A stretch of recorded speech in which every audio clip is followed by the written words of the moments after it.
Hello دوستو، welcome to Health Prime YouTube channel.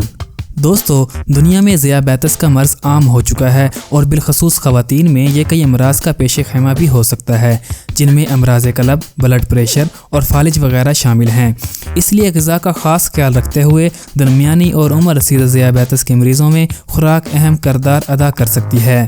دوستو، type 2 ذیابیطس پورے بدن پر منفی اثرات ڈالتے ہوئے مزید امراض کی راہ ہموار کرتی ہے، لیکن ایک طرح کی ڈیش ڈائٹ سے مزید امراض کا خطرہ کم ہو جاتا ہے۔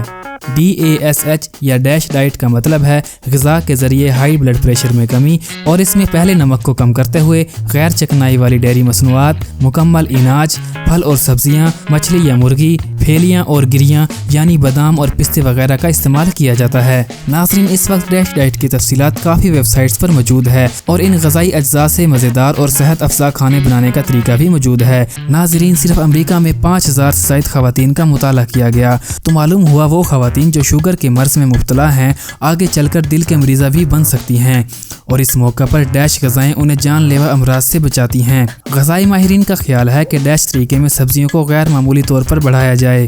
اگر یہ سلسلہ جاری رکھا جاتا ہے تو اس سے وزن کو قابو میں رکھنا آسان ہو جاتا ہے۔ دوستو، آج کے لیے اتنا ہی۔ میں امید کرتا ہوں ہیلتھ پرائم کی یہ ویڈیو آپ کو ضرور پسند آئی ہوگی۔ اگر ویڈیو اچھی لگے تو ہیلتھ پرائم یوٹیوب چینل کو ضرور سبسکرائب کریں۔